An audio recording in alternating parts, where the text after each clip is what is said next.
Right. ఖమ్మంలో మరొక అవినీతి తిమింగలం ఏసీబీకి చిక్కాడు. ఖమ్మం ఎక్సైజ్ సూపరింటెండెంట్ కార్యాలయంలో ఏసీబీ దాడులు నిర్వహించారు.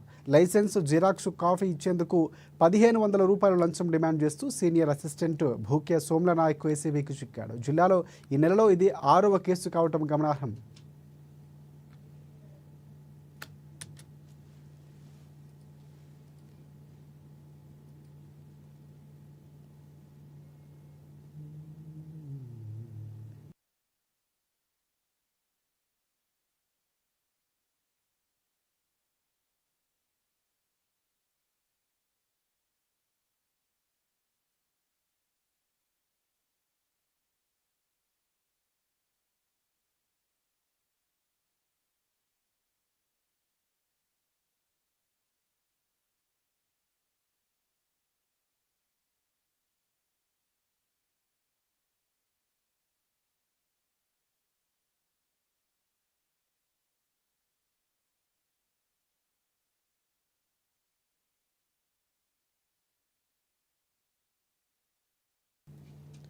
రంగారెడ్డి జిల్లా రాజేంద్ర